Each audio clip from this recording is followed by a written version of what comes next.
We're going to begin a little bit of our discussion before Chuck arrives.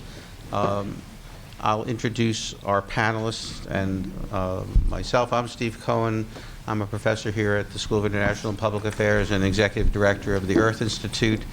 And here is Bill Emick, who is a professor here also, and he runs the Picker Center for Executive Education. The two of us, along with Allison Miller, who you just saw before, have a new book on sustainability policy, and we'll be working those themes in a little bit tonight. And all the way on my left is the Commissioner of the city's Department of Environmental Protection, Emily Lloyd, who also used to be a senior administrator at this university and helped run Prospect Park for a while. And so we're all here to talk about the impact of the environment on the political world as we see it. And we will soon be queried by Chuck Todd. But what I thought we would do is I was going to play the banjo for a while, but I left it home. So we'll start with Commissioner Lloyd, who will just give us a few thoughts about how the environment might be affecting the political campaign as we wait for our moderator to arrive, and then we'll all chime in with some opening remarks before Chuck arrives. All right, thank you. Good evening. Actually, I'm going to take a little liberty with the moderator not being here and maybe go off a little bit on a slightly different thought, which is in this campaign and really in thinking about this evening, I've been struck so much by the thought of how much the relationship between cities and the federal government has changed over the past 30 or 40 years. I've been the commissioner of 3 different city agencies, the Department of Traffic and Parking in Boston a very long time ago, and then sanitation commissioner in New York City when Mayor Dinkins was mayor. And then DEP commissioner twice under 2 different mayors and under several different presidents, obviously. And it's just astonishing thinking about how much it has changed. When I was first working in city government, so much of what we did was really driven from the federal level down. There were sweeping federal policies that were adopted. The decision to build the national highway system, the decision to support the development of major airports, the decision in the late 40s that every American had a right to a home, and through that the funding of a tremendous amount of housing development, the creation of UMTA, the creation of EPA. All this really came from the top down. And then we were engaged with federal officials and elected our congressional delegation, as well as people from the White House and the agencies, in a very lively conversation of how are we going to do this stuff. We understand where the president, where the Congress wants to go with this, but now how are we going to make it work at the local level? It is so different now, and it's so amazing to look and see how little happens at the federal level. And I hope have a chance to talk about that a little bit more later on. But what's fascinating is how much of environmental policy is really bubbling up from the cities and from various organizations, both industry organizations. DEP is, you may not know, basically the city's water utility, although we do environmental regulation as well. And the water utility, water and wastewater and stormwater utilities around the country are really making a lot of policy about how to deal with climate change and how to manage stormwater. And similarly, on the air side, it's the cities around the country, Chicago, Seattle, cities around the world, as well as New York City, that are saying we're going to try to reach the goals that were set out in the Kyoto Agreement. We're going to take the lead on that, even though it's difficult for a city to do because you really don't have that much control. And of course, then it becomes self-funding, which is very difficult. Another really interesting question we're going to discuss tonight is how do you pay for this? Because those sweeping federal policies were always initiated with a very significant amount of federal money behind them. And even the Clean Water Act and the Safe Drinking Water Act initially had significant federal funding. Now we get absolutely no federal funding or state funding for what we do. There's a revolving loan that we can borrow from and repay, but our credit rating's so good that it really doesn't save us any money. We can borrow on our own just as well. It may help some smaller utilities along the way. So that's really changed dramatically, and I think, I don't know if you've been watching any of the debates, but it's been quite stark between the Republican and the Democratic debates in terms of nobody's signing up to spend money on anything or to come up with new funding programs, but the debate about whether or not climate change exists at all for openers, and secondly, about whether it's a responsibility of government to do something about it, and whether it's a responsibility and a good thing to engage with other countries to try to come up with agreements about what we can do together around the world, or whether we should stand back and say, we've really dealt with smog, you haven't yet, come back and talk to us after you've cleared up your skies, are really very fundamental issues to be grappled with in terms of how we spend our national resources and how we spend our time in engaging with our populations and motivating them and spending their money that come to us as taxes and user fees. So I hope we'll have, in the course of the evening, a chance to talk about some of these things. One of the reasons I was very interested in coming tonight is I really don't think about these things very much. I'm busy, getting water mains fixed when they break in the middle of the night and that sort of thing. So it really is quite amazing to have the opportunity to come back to Columbia and take a step back and think about the big picture a little bit. So thank you for that opportunity. Thank you for coming. Bill? So unfortunately or fortunately, we all share kind of a similar background, and we've crossed paths in many places over the years. I maybe build on what Emily said. My professional career pretty much started working for Ed Koch at a time where New York City was going bankrupt, and the message from the Ford administration was Ford to New York City, drop dead. And with that, we want to greet our moderator. Yes. So I'll get to what I have to say later. This is what we call TV diva-ism here, so my apologies. We had a little event last night that we had to cover in Boulder, Colorado. So. Oh, I thought you were going to talk about the Mets game. Yeah, well,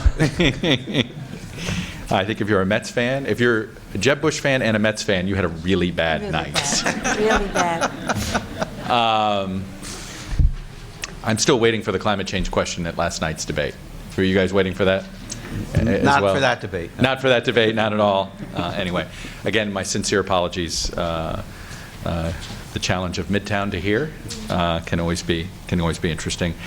So you guys have been introducing yourselves. We're introduced, so you can introduce. Fair enough. Here, I'm just here to try to have the conversation. And one thing that I want to focus on, and I'll just one thing, and we're going to jump a part of it as a conversation. But we had my research team came up with. We're 3 years from Sandy. And I wanted every $100 million weather event, okay? Every $100 million weather event in this country since Sandy. How many of them do you think we've had in 3 years that have cost at least $100 million in damage? 50? How many? 15? Higher? 97. 97 that have cost at least $100 million. So total, 97 weather events, $176 trillion that these weather events have cost. So the reason I wanted to put in there is I think the goal that we're all trying to have is, how do you have this conversation in our polarized political environment? Make it about dollars and cents. So, and in fact, I'd like to actually, Emily, let me start with you. Mm-hmm. Here we are 3 years removed from Sandy. We'd had this conversation when we were preparing for this. When you hear those numbers, what does that do? I mean, you've got a budget that you've got to work out every year. Can you prepare for something like this? Is this something that you ask for money? Is this the way that local governments can sort of take charge of this issue? Well, I think that it's one of the ways. Before you came in, I was reminiscing a little bit about my life as a city official over several decades, and how in the 70s and even just into the 80s, slightly maybe, so much of what we did on the local level was driven by what was happening on the federal level. The Clean Water Act, the Safe Drinking Water Act, in the 1940s, the decision that every American had a right to a home. Sort of these things came, and they came with some money, and they drove what the cities did to a great extent. That is so different now. So much of what's happening is starting on the city level, and we're the ones grappling with these big issues. So we do think about it all the time. One of the things that's really striking about the way the federal government deals with extreme weather events, these weather catastrophes, is they come in and to some degree help you clean up and put things back together. They don't pay at all, and it's a fair amount of torture to get what you get. But they do help with that. But what they don't help with is paying for things that are going to make you able to not be vulnerable in the future. A little bit on the edges, you can do that, but you really have to think forward on that. I'll give you an example. We have 19 reservoirs upstate that hold, I think it's about 500 billion gallons of water. That's about a year and a half supply water for the city. We have about 7 dams that we started after Katrina and said, guess what? We have a dam that probably wouldn't have held up in Katrina. And we went through and did almost $1 billion worth of emergency repairs on that dam in about 5 years. Now we have another one that we think probably, and when Irene came, we said it's a good thing we did Gilboa Dam because it wouldn't have withstood Irene. Now we're on to another dam, the Ashokan Dam, trying to get the funding in our budget to fix that dam, to strengthen it, to make sure if we get a Category 5 storm that it will hold up to that. So we're trying to think about how to prepare for the climate change that's coming, and there's no money for that. Everything we do is paid for by user fees. You use the water, you pay for it, you send it down your toilet or your sink and you pay for that. And we're asking people to pay for things that are getting pretty far afield from that. Right. And so it's really hard to imagine how we're going to do that without federal assistance, and we don't really see any coming, either in leadership about having a federal policy about these things. When we spoke on the phone, you said maybe a federal policy more aggressive about where people are allowed to build Right. make new investments. We don't see a federal policy, and we don't see any federal assistance. You know, Steve, I believe you have the most experience in the federal government on our panel here. I think about how EPA did work and how it's now, I mean, it has been essentially paralyzed. Congress has paralyzed it. So how should it work ideally, and if it's not working this way, how do we basically reverse engineer it? Well, we have a problem. I mean, we haven't had a new piece of environmental legislation out of the federal government since 1990. Is that would that be the Clean Air Act? It was the Clean Air and Clean Water? It was amendments to the Clean Air Act. In First fact, ever political activism I ever did was in the Clean Air Act, so that's why I'm fairly familiar. We're regulating greenhouse gases with the 1970 and revision, basically a bill that was passed in 1970. Fortunately, the people that wrote it, who taught here for us last year, Tom Jorling was one of them, and Leon Billings, wrote a bill across the aisle that anticipated the technology would change and that they had to be able to regulate for the future. So we're lucky. We have a structure of environmental law that has been reasonably durable, but it needs to be adapted. Now, I mean, when I was growing up in the 1960s, there were 3 billion people on the planet. Today, there's 7 billion people, probably growing to 9 billion. So one of the problems is that more people are in the pathways of exposure to destruction when you have storms. That's part of the numbers that you're seeing. The other is that The Oklahoma tornadoes are the best example of this. I know we did a bunch of stuff on NBC News we just showed the population. There's subdivisions that didn't exist that now are in Tornado Alley. And the infrastructure that we use day to day is more important to our daily lives and is more vulnerable. So we have a lot of money out there, we have a lot of people out there, and the way I think about it is that if an emergency happens, 30 times a year, Right. It's now a regular occurrence. So we do need federal taxes and federal law to help us deal with a new world. And nothing I saw last night gave me any confidence we're going to get there. It's interesting. When they had the floods in South Carolina, the same people that were fighting against refunding FEMA were now begging for money. Oh, no, yeah, these people voted against Sandy funding. Right. Yeah, and Right. then they came back and of course, Right. hey. And you know, and Chuck Schumer has a long memory, so, Yes. you know, those of us from, Yes, he that are does. graduates of Madison High School in Brooklyn, like South Bernie Carolina's Sanders, lucky it's early in the we president. remember these Yeah. things. South So- Carolina's lucky it's early in the presidential primary calendar. Yes. Because suddenly everybody's got But I think that at a certain point, we have to get together as a country and really start doing things more responsibly. And despite the presidential campaign, I still have this sense that what really works in American politics is the local. In other words, if something happened, and this is true of environment, the environmental issues that are most important are the ones you can see, touch, feel, and smell. And fortunately, climate change is also related to air pollution. And so I think that people understand that. And I think, as Emily was saying, from the grassroots, we're starting to see pressure. Now, whether it can get to the national level and result in legislation would depend on having a more politically skilled president and probably a more politically attuned populace to this. You know, Bill, the other, I guess what President Obama's been trying to do, first of all, one thing he did try to do was to put disaster funding in the budget. And that if you put it in, the idea is if you put it in the budget, you force it into the budget. FEMA had always been separate, so it makes them all think, oh, this isn't really costing us money. It's a special supplemental by putting in the budget. But Bill, it looks like President Obama's trying to squeeze. So there's the Bloomberg Initiative. I moderated a panel about a month ago of world cities sort of putting pressures on federal governments around the country. And so the President Obama seems to be endorsing this idea of bottom up and then international pressure the other way. Yeah. Is And that I think it may work. Yeah. I think it can work. I mean, when you see the President of the United States and the President of China together talking about climate change as a global issue, yes, it's symbolism and many people discount it, but to me, that seems very significant. Well, isn't China going through, not to interrupt you once you Yeah. finish, isn't China essentially, when the country galvanized itself on the Clean Water Act and the Clean Air Act and acid rain and those things like that, it's because we saw it. We Right. saw those horrible lakes. We saw it. We touched it. We saw, I mean, remember flying into LA, and if you would look and you'd see Riverside, California, and you'd see the ring of smog. That's what China's experiencing, right? Absolutely. Fortunately and unfortunately, I've spent a lot of time in China over the last 10 years, and I can remember the last time I was in Beijing before the Olympics. I was there in the middle of the summer, which is usually hot and sunny. I didn't see the sun the entire time I was there, but it never rained.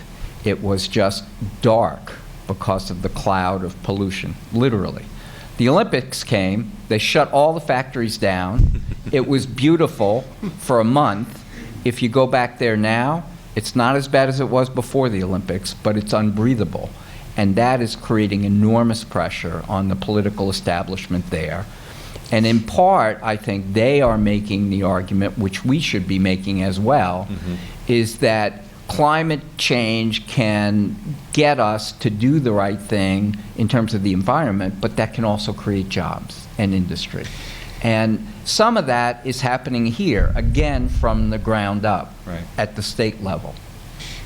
Does it matter? I've had this argument with some environmentalist friends of mine, activists. Does it matter whether we resolve the debate about whether climate change is man-made or not if everybody accepts the notion, if everybody in that debate stage, sans one or two people, accepts the notion that the climate's changing? They don't accept that it's man-made. Is that step one? I've heard you say that. Yeah, I mean, I know. And I think you're brilliant. No, No, I think that's exactly the key to moving forward. Forget, that's what somebody maybe like Hillary Clinton might start to articulate. It doesn't matter. It doesn't matter who caused it. It's here, and we have to deal with it. And if we deal with it, we'll get some pretty good outcomes. Emily, go But ahead. if we're going to move quickly on dealing with greenhouse gases and how they're concentrated, we are going to have to accept the fact that reducing those is going to help solve the problem. So we have a role in undoing it, or at least stabilizing it, because we can't just keep going at the rate we're going. I think the problem that my colleagues in the environmental community have is we keep trying to punish people. And we Yes. keep, and we keep Got to win the argument. Right. yes. And we keep trying to say that, sort of the vision of environmentalism that you sometimes see, especially in the debate last night, is we want everybody to sit alone in the dark with a candle. And that's the environmental nirvana we're promising people. Instead, what we should be doing is saying the transition to a renewable economy, and not just energy, but in all aspects, is going to make life better for people.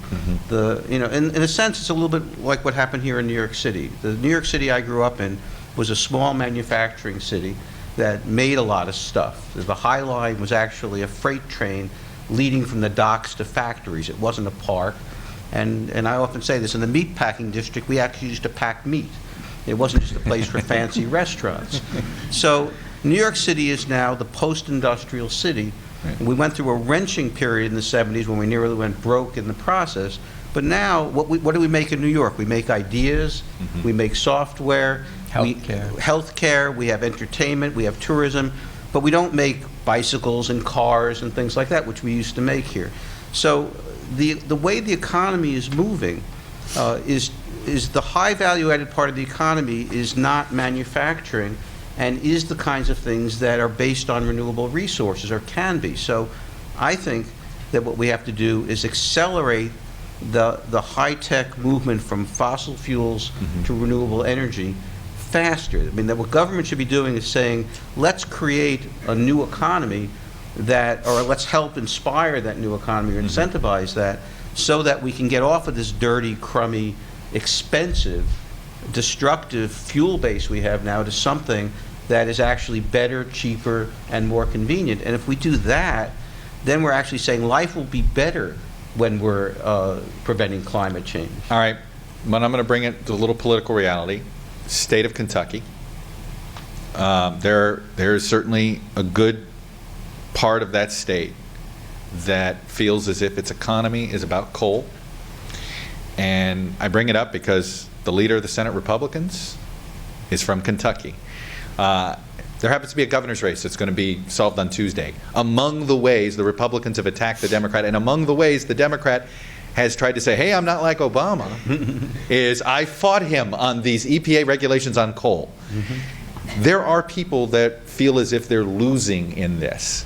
This is, Bill, this is the challenge of public policymakers. Absolutely, but not to promo our book, but No. A lot Promo of the book. Yeah. a lot of governors and mayors have made political hay, Democrat and Republican, by tying the new economy to environmentally responsible activities.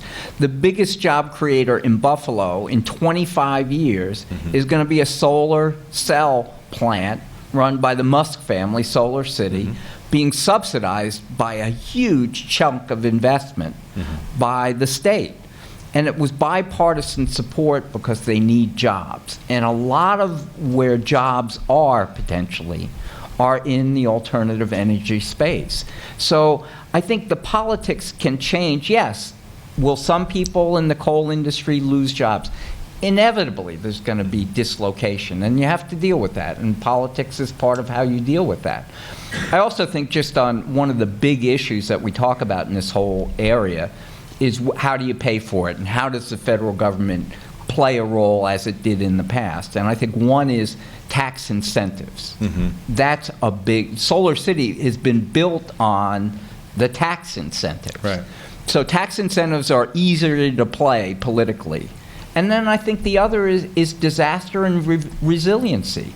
I think our new infrastructure program has to be couched in the idea of disaster and resiliency, those two things funded by a gas tax. I was just going to, well, all right, it's interesting you say gas tax, because what are the other funding mechanisms? Because I look at the gas tax, and it's as the fuel economy in cars gets better, gas tax is not the most efficient way to fund infrastructure. We're going to have to change.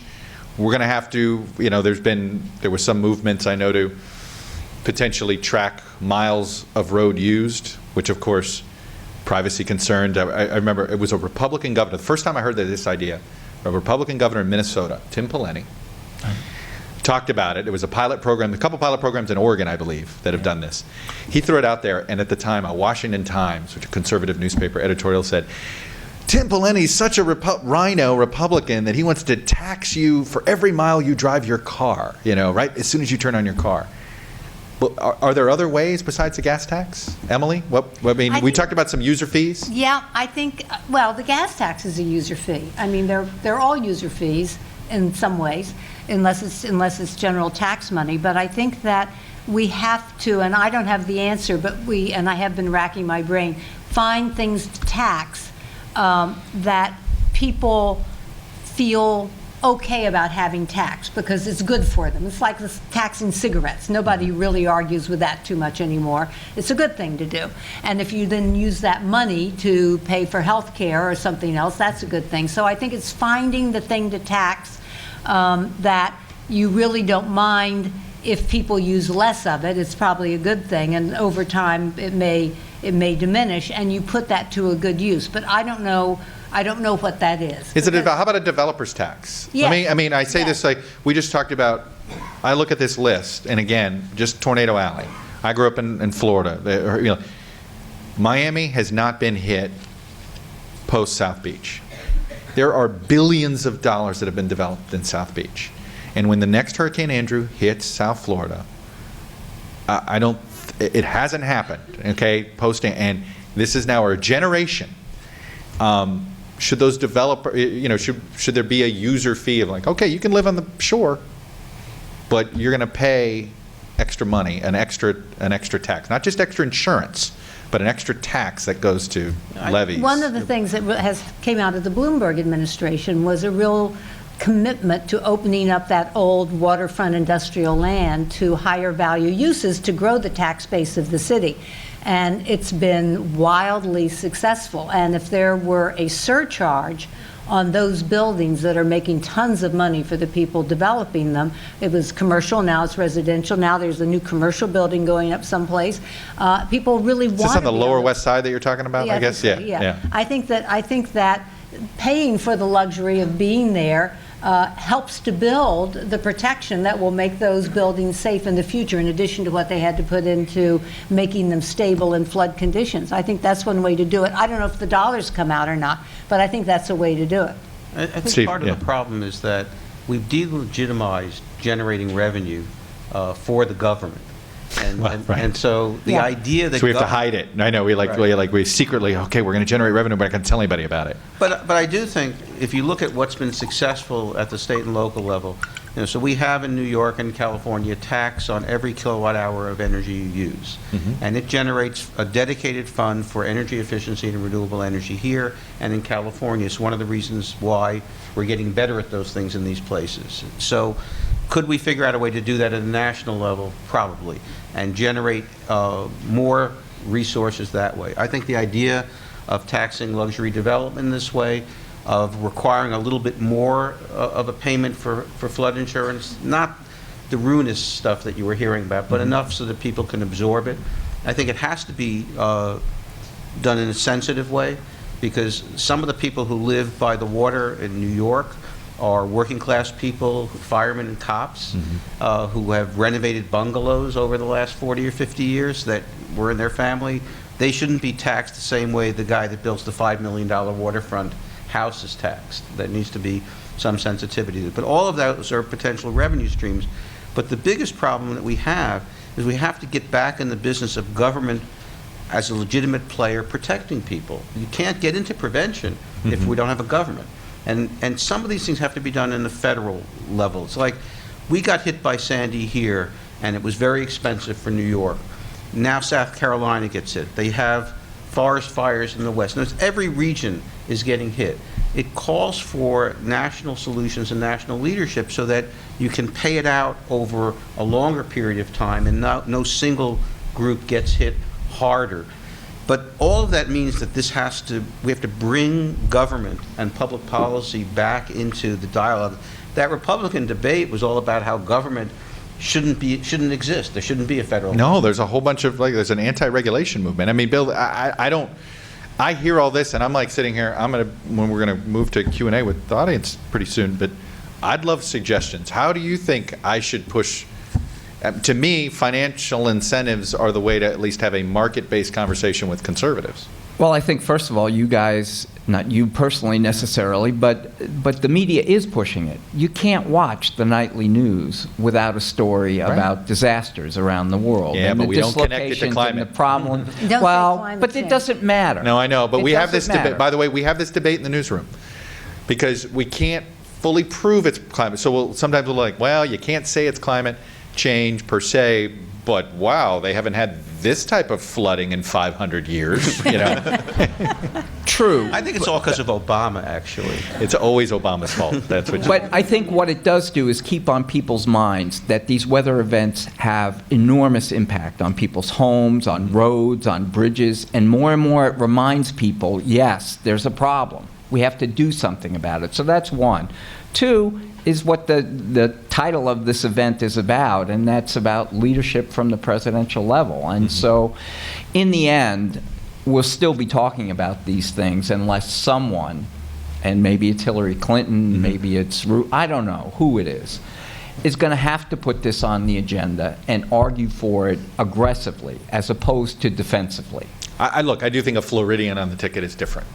I think Floridians think it that way. I mean, I think you can't live in the state of Florida without seeing it. I mean, what Jeb Bush was governor in '04 when 5 hurricanes crisscrossed the state.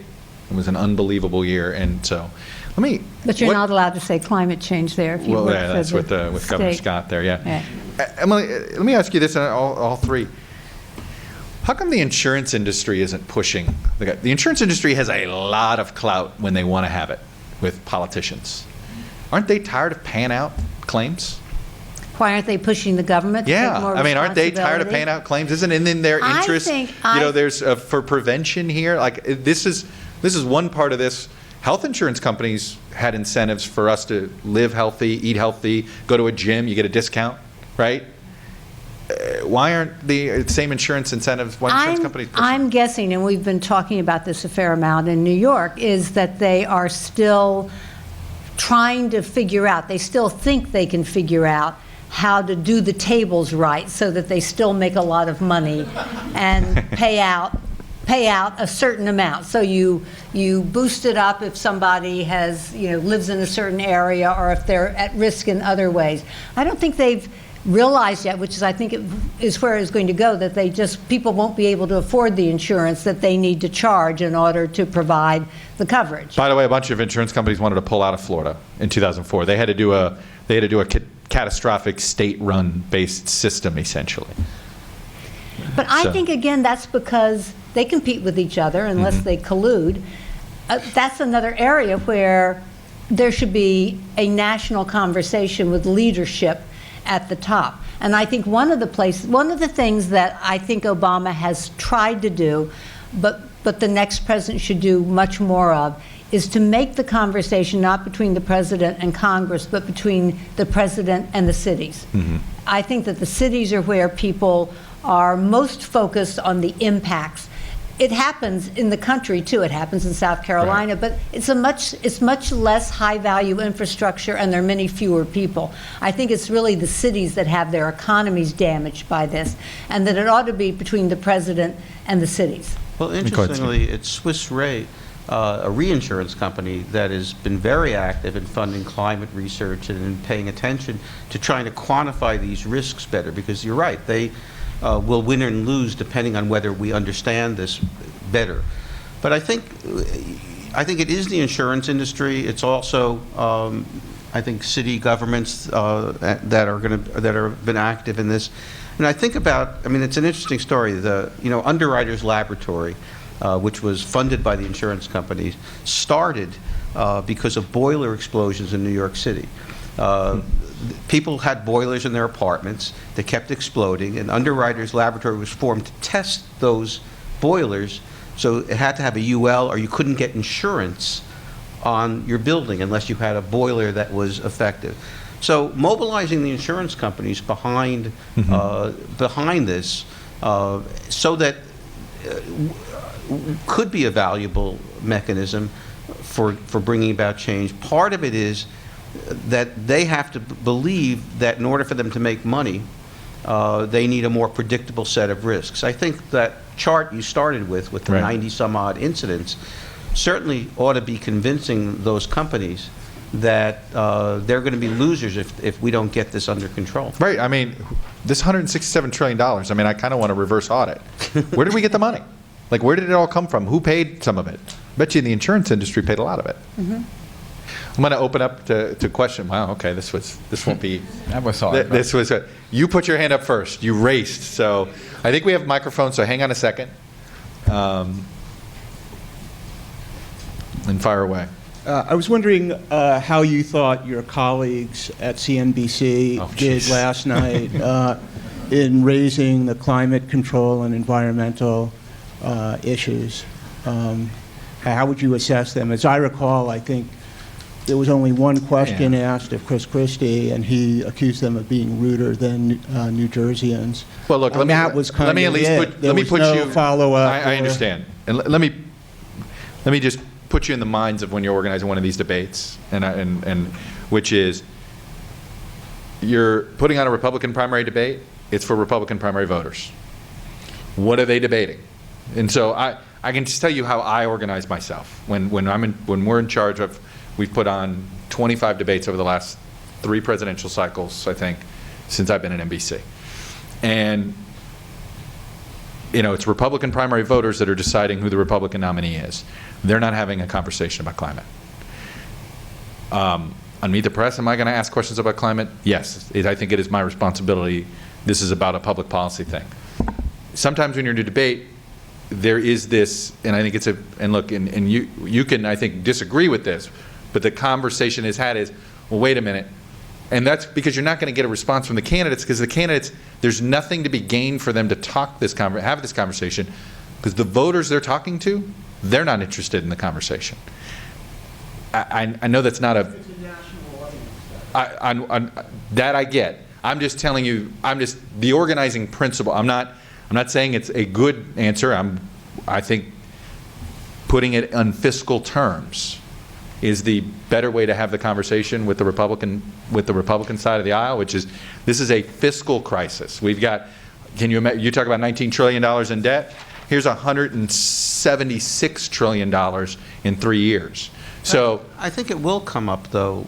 and I think that's the way to have the conversation. But I can just tell you, you're asking me how that comes about. That's how that comes about. Go ahead. I think it will come about when the Democrats debate the Republicans. Correct. Because I In a think- general election, it's a different, and Yeah. that's a different, and when you're organizing for that, it's a different debate. Because I don't think the Democrats, I mean, it seems to me you ask questions about what people will disagree about, not what they're already in agreement on. So the Republicans haven't agended this. Democrats have, but they agree with each other. Right. So if you have scarce time, it wouldn't be, I mean, I think it's an interesting question about why the issue in general hasn't been put on the political agenda as firmly as it ought to be, given how serious it is. Well, I can tell you this.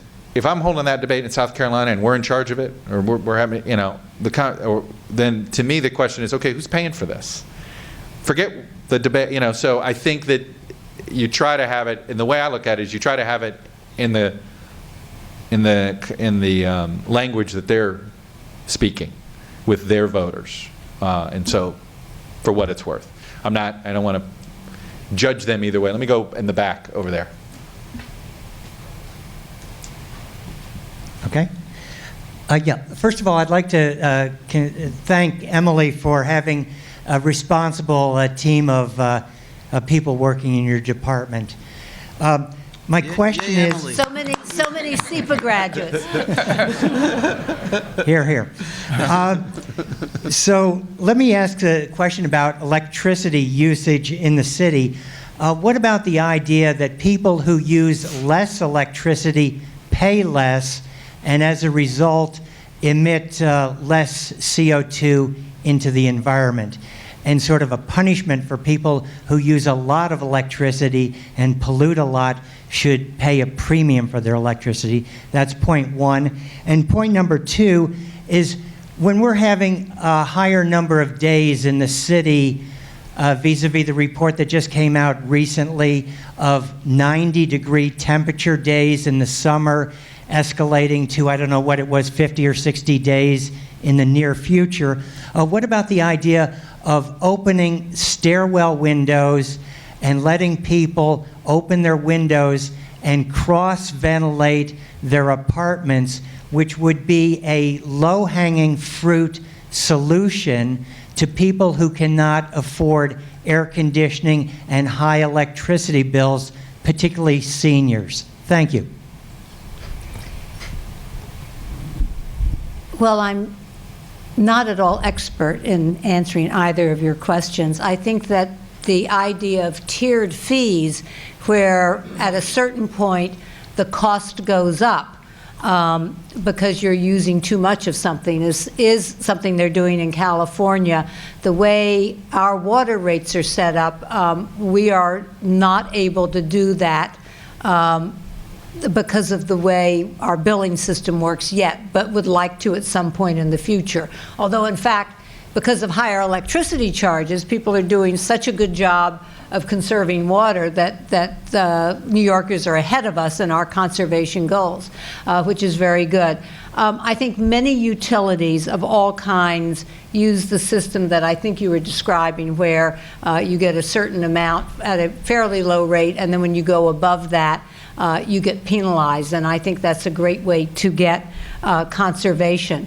I also think that the idea of making it easier for people to use all kinds of methods for cooling that are less generating of greenhouse gases than just everybody turning on their air conditioners is a really excellent idea. And I think that would probably come, it would be some kind of initiative through either the housing development, HPD, Housing Preservation and Development, or perhaps Consumer Affairs, and I will pass that idea on to them, who would work with the landlords to make sure that windows could be open. I can say that the first thing landlords are going to worry about is going to be children's safety, because that's always such an issue with open windows. So if somebody will pay for them to have guards and get them installed, they might be much more open to the idea. Steve, before going to the next question, what's the lesson to be learned in this, I think, in the short-term success of California and the water conservation efforts, where they set a target, it was somewhat voluntary, but there was going to be some fines, and boy, the state came together. I think. I mean, I guess maybe the state being on fire helps. I think it's Jerry Brown, actually. I think that, that it's the quality of leadership, and you know, we see that in most political situations. When you have a crisis, if the leader galvanizes people and says, we can do something about this, we could be a community and act together. And I think that that's really a lot of what we're looking for at the national level for many of these issues. All right, let's go to the next question. Yes, ma'am, right here. Hang on, let me get the microphone. Hi. I teach nature. I study ecology. And a lot of these things you talk about, the cost of repairing damages, can be prevented. You were talking, Emily, about prevention. We should not have anybody living in low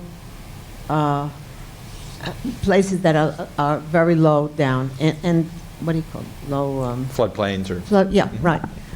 We have all these people being allowed to build barrier beaches. Barrier beaches behave a certain way. They keep moving. And they're supposed to protect us. You're not supposed to have anything on it. And who pays to fix it? And who pays to replace the sand? We do. We do. All those trillions, mostly us taxpayers have paid for. We should have scientists say, this is the way the world operates. This is what we should do, and this is how we should. We should not have places with any kind of, a lot of cars where there's temperature inversion, like in Los Angeles. Of course, that's not a good place. I'm sure in China, it's in that area also, there's a temperature inversion. You shouldn't build and have industry right there. It doesn't. There's no way of releasing all the heat that comes up there. You know, there's certain areas that release heat better than other areas. I was surprised when I came here today. Excuse me. You all have to make decisions. I was surprised that we didn't have some scientists talking about what I'm mentioning, because you rely on them. Right. No, it's a fair question, Bill. I mean, why don't you tackle this in that? Thanks, Chuck. No, I mean, I say this in that, trust me, if you say a government scientist says, I can just tell you what the political reaction would be, but Everything you say is logical and makes sense. Politically, it's just never going to happen. You're not going to force people to move. And like Steve illustrates, most of the people who live on Long Beach, where they shouldn't live, are my brothers in the fire department and my daughter's brothers and sisters in the police department. So you start right there. So the idea of moving people out of that dangerous area is never going to happen. So I think the reality is we're going to have to pretty much live with where people are and do the best we possibly can to be more resilient about it. So like on Long Beach these days, many of the people who are rebuilding on the second floor. And well, it will help them. It will help them. May I give Yeah, us- go ahead. I'm jumping out of my seat on that one. I'm sorry, I disagree. I think that that it long-term is inevitably going to be not remotely cost-effective to keep rebuilding, and those sub-floodplain areas ought to be emptied. One example is the National Seashore in Massachusetts, where they bought people's houses that were in the National Seashore, let them live there for their lifetime, and then they were either torn down or used. Artists can live there for periods of time and that kind of thing. I think one of the things that was very difficult in New York City is that some of the areas where clearly many people were willing to move out and there was devastation also had very large-scale New York Housing Authority developments there. And the prospect of moving hundreds of thousands of people out of their community, taking the kids away from the schools they went to, and providing in very short order new housing for them if you were going to vacate those areas was just tremendously overwhelming. But I think, again, this is an area for national leadership, and there should be policies about floodplains. I'm afraid I'm going to be with Bill on this, and I'll have to disagree. First of all, most of the cities in the world are located by water. That's first. New York City has 600 miles of coastline. Where are we going to move? The Adirondacks? There's trillions of dollars of investment in the infrastructure. So we don't have any choice. So we have to do two things. First, we have to mitigate climate change, which I think we're going to do by getting off of fossil fuels. I think it's going to happen within the next 20 years. That's one. The second thing is we have to make sure that our cities are more resilient. But the fact is, as of 2007, a majority of the people in the world live in cities. By the middle of this century, it's going to be 75%. Most cities are located by water. And so, on a worldwide basis, if we don't address the issue of climate change, those trillions we're talking about are going to seem like pocket change compared to what's coming. And so we really have no choice but to mitigate climate change, and we have no choice but to build stronger, more resilient infrastructure in cities. And it's a pay me now or pay me later kind of situation. And I think that it's going to happen for a variety of reasons, but moving out of low-lying areas is not going to happen. hey, let me go to that. When do we tell people, when does New York City say, can't take any more people, no vacancy? I'm just curious. Like, I look up, there's, Lower Manhattan, they're putting up a lot of residential, and you're like, there wasn't a lot of residential there 30 years We ago. like people. That's. I hear you, but Give this us is your the tired, problem. You're poor. China is now planning a 145 million person city around Beijing. So compared to that, this is like All right. rural. I also think you can distinguish between really high-value areas with huge infrastructure and very dense population and places where there's much sparser population, even in New York. Yeah, I think that's true. Some of these rural places where we have a few beach houses, we are buying them, and it makes sense not to put more. All right, let me go a question here, and then I'll get in the middle. Oh, I need to get over here. Real quickly, I do think you make a valid, valid point in terms of making this an economic argument in terms of sustainability. Because if you look at incarceration, that's exactly what the Republicans and Democrats did. That's what switched it, right? You're Right? absolutely They right. came at it completely different. The Republicans just didn't want to pay for incarceration. The Democrats' argument was it was based more on a social, moral issue. But what it really came down to was They agreed that they needed to make a change, but they wanted to make a change for entirely different reasons. The net result was there's a reduction in incarceration. So I just felt like I wanted to bring that point out. Okay, I appreciate that. You're right. I mean, it is amazing, and it was totally on a fiscal massive. Let me go over here, because I've been keeping my back to you over here. I apologize. Hi, yeah. I mean, I was going to make a similar comment regarding that. We talked about insurance a lot. I lived in London for 7 years. One of the arguments the Prime Minister there has made in the past, he's a conservative, it's a bipartisan issue there essentially, is that it's, if you're thinking about your own home and there's even some risk of a massive catastrophe in the future, you're going to insure against it. And the argument seems to be rarely made here that even if there's some risk, even if we're not certain that man-made climate change is happening, that some point in the future it could happen and it would be extremely expensive. For what it's worth, what is it the favorite Republican that environmentalists like to quote is George Shultz, a former Secretary of State in the Reagan administration. That's his argument. I don't know if it's real or not, but I'm buying the insurance. Yeah. I mean, essentially, he's like, let's have the insurance. Let me go over here. Yes, ma'am, over there, in the green scarf.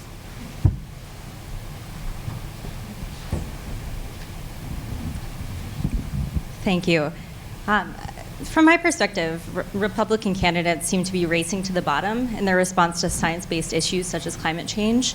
Do you see the American public becoming fatigued with this approach? And if so, do you think Republican candidates are willing to win the primary at the expense of the general election? Well, that's what we're going to find out, aren't we? It is. Stay tuned every Sunday.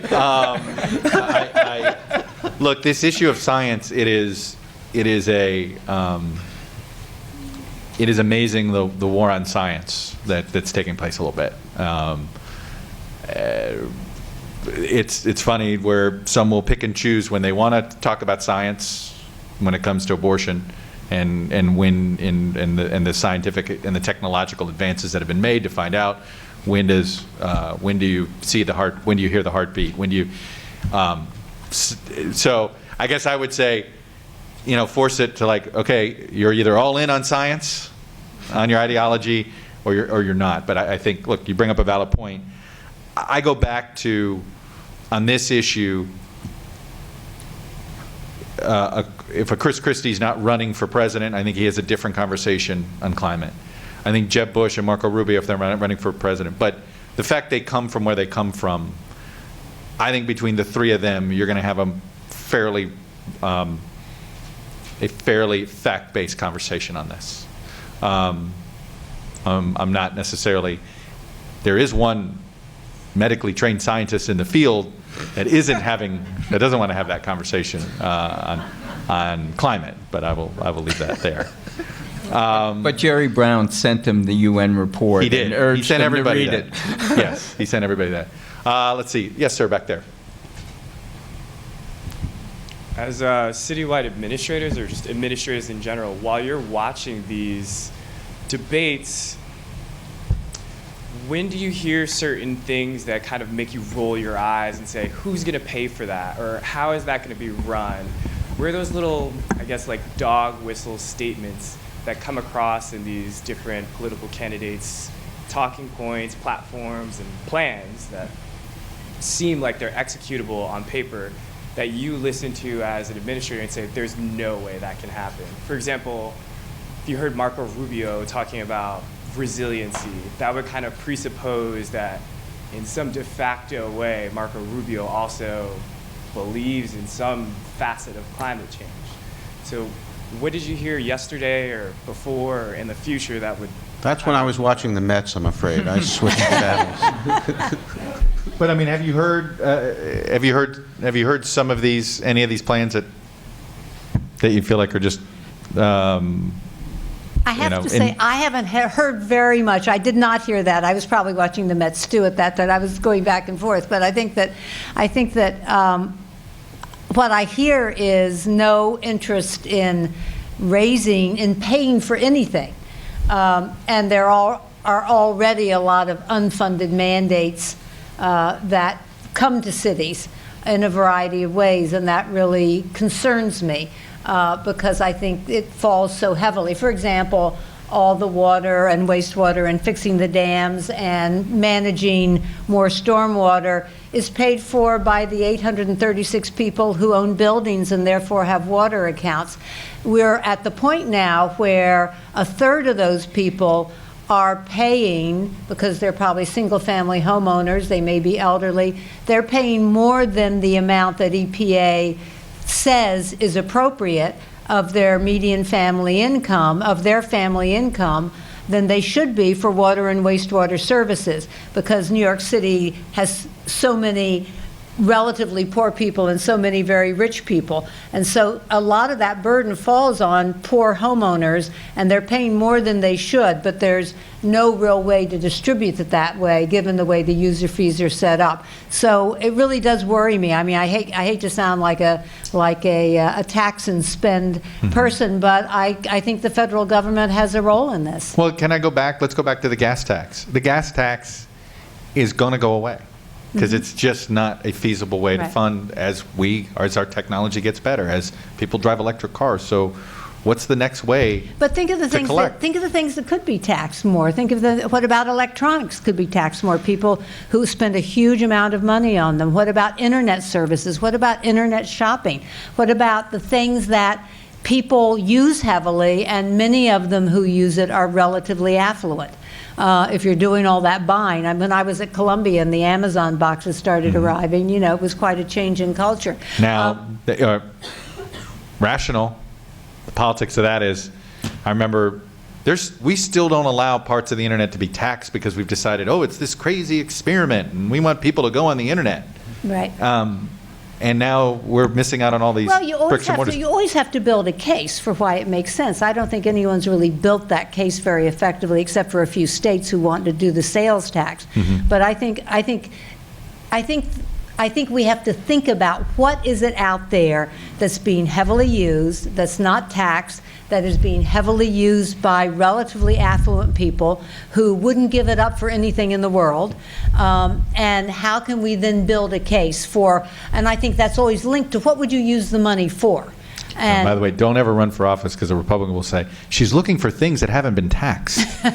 I can picture that TV ad being made. I tease. That's sort of a disappointment. No, I know. Welcome to the, right? This is the reality, right, Steve? But I'm not going to run now. Yes, sir. Hang on, let me get a microphone for you. Hang on. We'll get you a microphone. You made the comment about states that are looking at internet taxes, but the states that are doing it to fill unfunded pension liabilities. So if they put in that tax, it wouldn't go to the purposes you're talking about. So how do you put in a tax and direct it to those purposes? Well, I think just because that state is using it for something else doesn't mean every state would. States can decide to tax anything and spend the money on anything they want if they can summon the political will.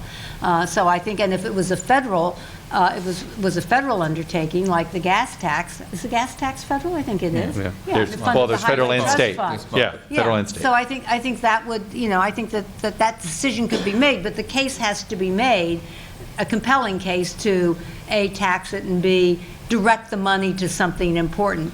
I mean, it's like cap and trade. I mean, I think that's an easier way to see how to use the money in an effective way to get at climate change.